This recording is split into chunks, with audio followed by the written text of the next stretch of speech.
नमस्कार विद्यार्थी मित्रांनो, DRT लेक्चरचं यूट्यूब चॅनलमध्ये आपलं सर्वांचं हार्दिक स्वागत आहे। पाठीमागच्या लेक्चरला आपण विविध प्रकारच्या स्पर्धा परीक्षांसाठी जे प्रश्न विचारले जातात त्या प्रश्नांच्या विषयी माहिती बघितलेली होती। त्याचबरोबर काही लेक्चर्समध्ये आपण महाराष्ट्र लोकसेवा आयोग त्याचबरोबर महाराष्ट्र शासनाच्या विविध विभागांच्या माध्यमातून ज्या वेगवेगळ्या प्रकारच्या जाहिराती प्रसिद्ध होतात किंवा ज्या भरती परीक्षा जाहीर होतात त्या भरती परीक्षांच्या संदर्भामध्येही आपण पाठीमागच्या लेक्चरला माहिती बघितलेली होती। आजच्या लेक्चरला आपल्याला अशाच प्रकारच्या का महत्त्वाच्या भरती परीक्षेच्या संदर्भामध्ये जी महाराष्ट्र लोकसेवा आयोगाने एक जाहिरात प्रसिद्ध केलेली आहे, जाहिरात क्रमांक 052/2023 मधील ही जी या जाहिरातीच्या संदर्भामध्ये आपल्याला या ठिकाणी माहिती बघायची आहे।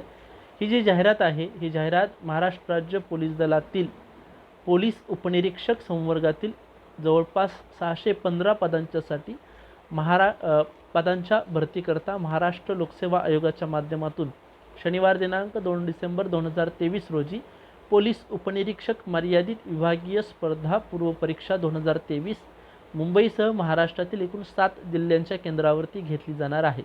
ही जी स्पर्धा परीक्षा ही स्पर्धा परीक्षा पोलीस उपनिरीक्षक मर्यादित विभागीय स्पर्धा परीक्षा ही सगळ्यात पहिल्यांदा महत्त्वाचं समजून घ्या। आता विभागीय स्पर्धा परीक्षांच्या मध्ये म्हणजे त्याच विभागातील लोक ही परीक्षा देऊ शकतात, सर्वसामान्य उमेदवार ही परीक्षा देऊ शकत नाहीत।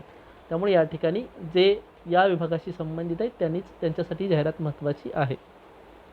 आता जर तुम्ही बघितलं तर या संदर्भातील काही महत्त्वाची तारखा दिलेल्या आहेत। एक पहिली तारीख आहे अर्ज सादर करण्याच्या तारखा आहेत ज्या उद्यापासून म्हणजे दिनांक 11 सप्टेंबर 2023 रोजी 14 ते दिनांक 3 ऑक्टोबर 2023 रोजी रात्री 12:59 पर्यंत या ठिकाणी तुम्ही अर्ज करू शकता।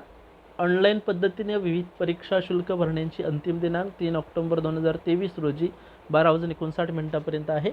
हे तुम्हाला भारतीय स्टेट बँकेमध्ये चलन भरायचं आहे। चलन भरण्यासाठी चलनाची प्रत घेण्याची दिनांक 5 ऑक्टोबर 2023 रोजी 23:59 पर्यंत आहे। चलनाद्वारे परीक्षा शुल्क भरण्याची अंतिम दिनांक 6 ऑक्टोबर आहे, ती बँकेच्या कार्यालयीन वेळेपर्यंत आहे। आता संवर्ग कशा प्रकारचा आहे बघा, संवर्ग पोलीस उपनिरीक्षक या पदासाठी आहे। अराजपत्रित अधिकारी गट ब संवर्गात येणारं पद, वेतन श्रेणी आहे स्केल 14 नुसार 38,600 ते 1,22,800 अधिक महागाई भत्ता वा नियमाप्रमाणे इतर देय भत्ते, एकूण पदसंख्या 615। आता या पदसंख्येमध्ये बदल होण्याची शक्यता आहे किंवा वेगवेगळ्या प्रकारच्या याचिका वेगवेगळ्या प्रकारच्या गोष्टी लक्षात घेऊन याच्यामध्ये बदल होईल। आता अर्हता काय दिलेले, पात्रता काय पाहिजे बघा, पात्रता एकच आहे, महाराष्ट्र शासनाच्या गृह विभागाच्या अखत्यारीतील सध्या कार्यरत सहाय्यक पोलीस उपनिरीक्षक, पोलीस हवालदार, पोलीस नाईक व पोलीस शिपाई या संवर्गातील कर्मचारीच प्रस्तुत परीक्षेस पात्र राहतील। म्हणजे कोण कोण परीक्षा देऊ शकतं तर सहाय्यक पोलीस उपनिरीक्षक, त्याचबरोबर पोलीस हवालदार, पोलीस नाईक व पोलीस शिपाई या संवर्गातील कर्मचारी या प्रकारची परीक्षा देऊ शकतात किंवा परीक्षेस पात्र असतील। ही पहिली पात्रता। दुसरी पात्रता शैक्षणिक अर्हतेसह सेवा। सेवा किती पाहिजे, जाहिरातीस अनुसरून निश्चित केलेल्या अर्ज स्वीकारण्याच्या अंतिम दिनांकापर्यंत म्हणजे 3 ऑक्टोबरपर्यंत शैक्षणिक अर्हतेसाठी सहाय्यक पोलीस उपनिरीक्षक, पोलीस हवालदार, पोलीस नाईक व पोलीस शिपाई या पदावरती नियमित नियुक्तीच्या दिनांकापासून खालील पात्रता असणं आवश्यक आहे। पहिली पात्रता कोणत्याही विद्यापीठाचा पदवीधर पाहिजे, त्याचबरोबर 4 वर्ष नियमित सेवा पूर्ण पाहिजे, महाराष्ट्राच्या माध्यमिक उच्च माध्यमिक शिक्षण मंडळाची HSC परीक्षा उत्तीर्ण पाहिजे किंवा महाराष्ट्र शासनाने HSCच्या समतुल्य मान्य केलेली परीक्षा उत्तीर्ण पाहिजे। म्हणजे जर पदवी नसेल तर HSC उत्तीर्ण पाहिजे आणि 5 वर्ष सेवा पाहिजे। दुसरी पात्रता आहे ती म्हणजे HSC उत्तीर्ण पाहिजे किंवा 6 वर्ष सेवा पाहिजे। ह्या 3 पात्रतांच्या मधील तुम्ही कोणत्या एका पात्रतेत बसत असाल तर तुम्ही त्या परीक्षेसाठी अर्ज करू शकता। म्हणजे पहिली HSC प्लस तुमचं HSC प्लस 5 वर्षाचा एक्सपिरियन्स किंवा ते नसेल तर HSC प्लस 6 वर्षाचा एक्सपिरियन्स तुम्हाला असणं गरजेचं आहे। आणि जर पदवी असेल तर तुमचा 4 वर्षाचा एक्सपिरियन्सही त्या ठिकाणी ग्राह्य धरला जाईल। नियमित सेवेचा कालावधी खालीलप्रमाणे गणण्यात येईल। नामनिर्देशनाने नेमणूक कर्मचाऱ्याच्या नियमित नियुक्तीच्या दिनांकापासून, अनुकंपा तत्वावरती नेमणूक झालेल्या कर्मचाऱ्यांच्या नियुक्तीच्या दिनांकापासून, अन्य कारणास्तव सेवा नियमित झालेल्या कर्मचाऱ्यांच्या बाबतीत सेवा नियमित केलेल्या संबंधित शासनाच्या आदेशाच्या दिनांकापासून, पदोन्नत कर्मचाऱ्याच्या नियमित पदोन्नतीच्या दिनांकापासून। आता वयोमर्यादा अमागास प्रवर्गासाठी 35 वर्ष, मागासवर्गीय उमेदवारांच्यासाठी 40 वर्ष. या दोन प्रकारच्या उमेदवारांच्या वयोमर्यादा आहेत. म्हणजे कमीत कमी 40 पाहिजे, तर मागासवर्गीयांच्यापाशी 45 आणि मागासवर्गीय उमेदवारांच्यासाठी 40 वर्ष वय पाहिजे. आता ही जी वयोमर्यादा 3 ऑक्टोबर 2023 रोजी गणण्यात येईल. पोलीस उपनिरीक्षक नियमित 2008 नुसार एखाद्या वर्षी परीक्षा न झाल्यामुळे कमाल वयोमर्यादा पूर्ण होण्यापूर्वी परीक्षेला 3 सलग संधी मिळाल्या नसतील तर अशा उमेदवारांना कमाल वयोमर्यादेत होणाऱ्या परीक्षेस बसण्यासाठी संधी देण्यात येईल. त्या बाबतीच्या वयोमर्यादेच्या खालीलप्रमाणे त्या ठिकाणी वेगवेगळ्या अटी दिलेले. परीक्षेचे टप्पे: पूर्वपरीक्षा 100 गुणांची, मुख्य परीक्षा 300 गुणांची, शारीरिक चाचणी 100 गुणांची घेण्यात येईल. म्हणजे जवळपास 500 मार्कांची परीक्षा होईल.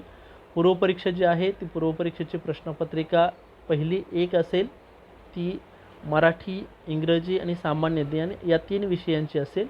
यासाठी जवळपास 100 गुणांची परीक्षा पहिली असणार आहे. पूर्वपरीक्षा मराठीसाठी प्रश्नसंख्या 25 गुण 25, इंग्रजीसाठी 25 गुण 25 प्रश्न, मराठी, इंग्रजी, सामान्य ज्ञान माध्यम दोन्ही माध्यमातून प्रश्न असतील. प्रश्न 50 असतील आणि गुणी 50 असतील. दर्जाचा शालांत असेल. कालावधी 1 तासाचा असेल आणि वस्तुनिष्ठ म्हणजेच ऑब्जेक्टिव्ह म्हणजेच पर्यायी प्रश्न, बहुपर्यायी प्रश्न असतील. दुसरा अभ्यासक्रम आहे तो पूर्वपरीक्षेचा सविस्तर अभ्यासक्रम आयोगाच्या संकेतस्थळावरील दिलेला आहे. आपण या संदर्भात या ठिकाणी नंतरच्या लेक्चरमध्ये सविस्तर अभ्यासक्रमाविषयी माहिती बघणार आहोत. मुख्य परीक्षेस प्रवेश. आता मुख्य परीक्षेला तुम्ही कधी पात्र होऊ शकता तर पूर्वपरीक्षेच्या निकालाच्या आधारे उमेदवारास मुख्य लेखी परीक्षेस पात्र समजण्यात येईल. म्हणजे तुमचे परीक्षेला किती मार्क आहेत यानुसार तुमची मुख्य परीक्षेला तुम्ही पात्र आहात का नाही ते ठरवलं जाईल. त्यानंतर तुमची लेखी परीक्षा, त्याचबरोबर वेगळ्या प्रकारच्या ज्या इतर परीक्षा त्या परीक्षा घेतली जाईल. निवड प्रक्रिया कशी असेल? निवड प्रक्रिया ही जाहिरातीत नमूद पात्रतेविषयी अटी किमान असून किमान अर्हता धारण केलेला उमेदवार मुलाखत आणि शिफारशीसाठी पात्र असणार नाही. सेवा भरतीसाठी संपूर्ण प्रक्रिया उपनिरीक्षक गट ब अराजपत्रित सेवा प्रवेश नियम 1995 अथवा तदनंतर शासनाने वेळोवेळी निर्धारित केलेल्या सूचनेनुसार आयोगाप्रमाणे सुधारण्यात येतील. कार्यनियमावलीतील तरतुदीनुसार राबवण्यात येतील. आता शारीरिक चाचणी या प्रकारची सर्व घेतली जाईल. या प्रकारे तुम्हाला वेळोवेळी त्या ठिकाणी सूचना दिल्या जातील. भरती प्रक्रियेतून बाहेर पडणे. आता अंतिम शिफारसीपूर्वी सर्वसाधारण गुणवत्ता यादी आयोगाच्या संकेतस्थळावर प्रसिद्ध करण्यात येईल. भरती प्रक्रियेतून बाहेर पडण्याचा पर्याय सादर केलेल्या उमेदवाराचा विदा किंवा डाटा लक्षात घेऊन अंतिम शिफारस यादी म्हणजे अंतिम जी आहे फायनल रेकमेंडेशन लिस्ट तयार करण्यात येईल आणि त्यानुसार तयार करण्यात येईल. आता अर्ज जे आहे ते अर्ज तुम्हाला वेगळ्या प्रकारचे इथं प्रोफाईल दिलेली आहे. ते कागदपत्र काय काय लागतील बघा. एक पहिलं आहे HSCचं प्रमाणपत्र तुमचं पाहिजे. त्याचबरोबर मार्कलिस्ट किंवा सर्टिफिकेट ते पाहिजे किंवा डिग्री सर्टिफिकेट पाहिजे. त्याची फाईलची साईज दिलेली, वयाचा पुरावा, शैक्षणिक अर्हता इत्यादीचा पुरावा, मागासवर्गीय असेल तर त्या प्रकारचा दाखला, अनुभवाचा दाखला, लहान कुटुंबाचे प्रमाणपत्र या प्रकारची सर्व माहिती तुम्हाला पाहिजे.